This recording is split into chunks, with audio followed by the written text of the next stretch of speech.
The WIN program. The WIN program. We started this school year, and the planning of it started, the year before. And what the reason it got started is because we found that there was many students in our school district, Socorro ISD, that were struggling in your traditional public school setting. And we got some data. We received some data from our teachers, because our teachers are the ones that know our students better than anyone, better than me, better than the campus principal, the counselors, because they're with them on a day in and day out basis. So what we did is that we asked our teachers to categorize our kids who are behind a grade level, or maybe two grade levels or three grade levels behind. For example, I'm a fifth grader and I'm sitting physically in a fifth grade class, but I may be at a fourth grade academic level or a third grade or second grade academic level. So we asked our teachers to complete that matrix for our students, and we found that in our school district, and we have over 45,200 students in our school district. We have 47 campuses. And in our school districts from third through eighth grade, we found that the teachers had identified about 2,800 students that were behind grade level. And we categorize them, their readiness level as a red level. So Is that reading, math? that was in reading. We did it. We categorized them for reading and for math. In reading, about 2,800. In math, maybe there was about 2,700 students. Some students are stronger in reading than math, and vice versa. Some students may be stronger in math than reading. So we asked them to categorize them in both subjects. So when I saw when we saw those numbers, I said, "Oh my goodness, these are students who are behind a grade level, in some cases two or three. So what are we going to do about it? Because if they continue the same path in a traditional public school setting, they're promoted to the following year, they're going to still be academically behind a year or two." So there was something that we needed to do. We needed to find a solution to help them to hopefully close that gap and get those students to catch up where they are on grade level, or even go beyond grade level. So, working with the entire team here, our trustees, our community, our cabinet members, our principals, we came up with the WIN Academy.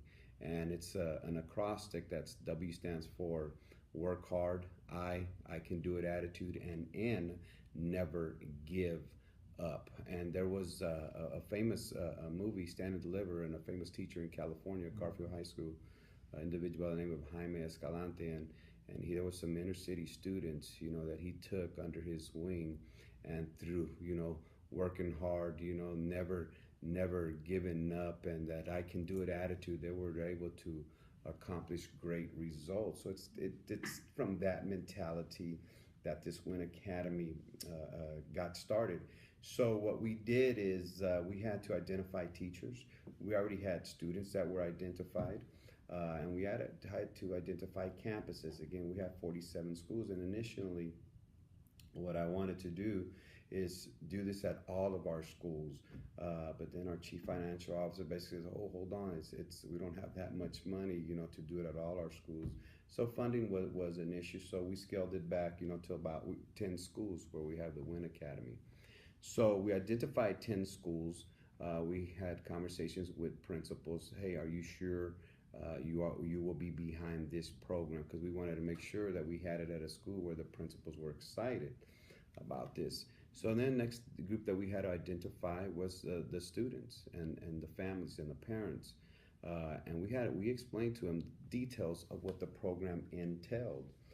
For example, students, your regular school hours, you're an elementary child, you begin school at 8 in the morning, and then you end at 3:30 in the afternoon.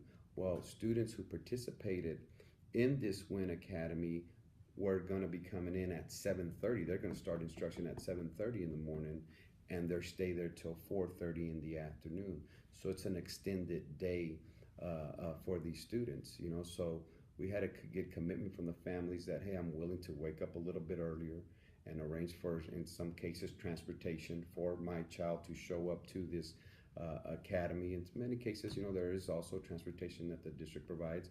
And then after school, I got to arrange, for instead of them being picked up at 3:30, I got to work out arrangements with the family to somebody will pick them up at 4:30. So we had meetings with parents and we had them sign a pledge, a commitment form that they understood the expectations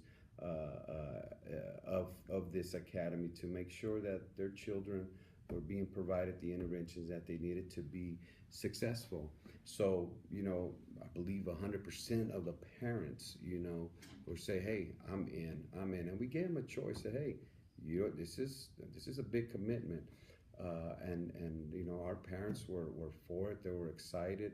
We talked to the students as well. We had them also sign a commitment because we wanted them to also take ownership that they were going to be part of this academy. So we also had identified. So we identified the parents and the students, and we explained to the parents, "Look, your child has been identified. He or she is a grade level behind, 2 grade levels behind." And the parents, again, they're excited, say, "Do what you got to do to help my child, because I don't want my child to be, in high school and he's a 10th grader, but he's at a 7th grade or 8th grade level." So parents were excited. So the next group of individuals, that we had identified were our teachers. These teachers had to come in earlier than what they normally do and stay later. So, at our cabinet meetings, we said, well, we need to give these teachers a stipend, and we asked principals, to identify their best teachers and encourage them to apply for this WIN Academy. So the principals went through a rigorous process of interviewing, because there were many applicants, even from outside the school district, other teachers from outside the school district that wanted to be part of this WIN Academy. But we selected all from teachers from within our school district. So we identified the outstanding teachers, and so that's kind of how it got started. What kind of results are you seeing? Well, again, this just got started this year to the fall semester, but I will say this, that about 3 weeks ago or so, maybe a month ago, we asked for the attendance report of the students as how, in comparison to what their attendance was last year. So in comparison to their attendance last year compared to this year, their attendance is up, which is great to see. It's positive. It's a positive little benchmark, because these kids they're coming in earlier, and somebody can debate, and they're saying later, "Oh, you're going to tire them out." No, these kids have actually increased. And as you visit these classrooms and you talk to the teachers and you talk to the students, you could really feel and see the excitement. I mean, this group of students, for example, a 3rd grade class at one of our schools, Cybert, I was there, I think it was last week or 2 weeks ago. You could tell that those students have really developed a close relationship, a close bond with each other, because they spend so much time together. And that is one of the goals. They also spend it together, but they also spend a lot of time with that teacher. And that's the mentality, the expectations that we want, is that teacher needs to treat those students like if those 22 students were their own, that they were their own child, their own children. And as a matter of fact, another aspect of the WIN Academy is that these teachers will be looping with them. And what looping is, I'm a 3rd grade class, I'm a 3rd grade teacher, my 3rd grade students, and this year in May, the kids will be promoted to 4th grade. Well, that teacher will be going with those students in 4th grade.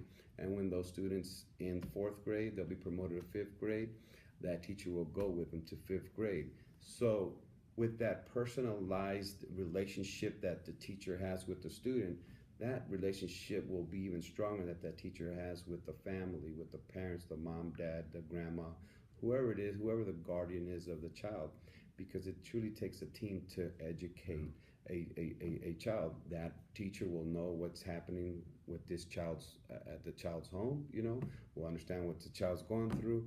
And so that teacher will know every single strength of that child, and also every single area that child needs to improve.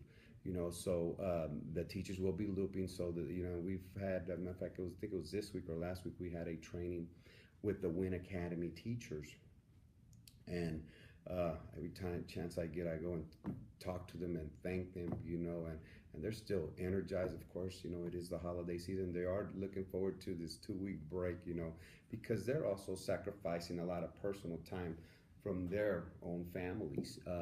But another aspect that we wanted to do, and we did with the Win Academy classes, is that we also gave these classes an electronic device, a laptop that the students use, and it truly is exciting to see when you walk into a third grade class and you walk in and those students are using their laptops, and it's like they're experts, because many of these students at home don't have an electronic device. The first time they may get exposed to is when they walk into a library or they walk into their middle school or high school. Here they're going to be experts by the time they go to fourth grade. They know how to turn it on. They know they are tuned in into what their lesson is on that electronic device. So, it's an academy that we're excited about. A benchmark results, as far as through ICE, they have this computerized reading that we call iStation. It is heading on this trajectory in a positive way. You can see that the students are gaining on their reading. So we're excited and can't wait to see the final results. And it's only been 1 year, and sometimes it takes a couple of years to see the fruition of a program. But we can see some positive gains.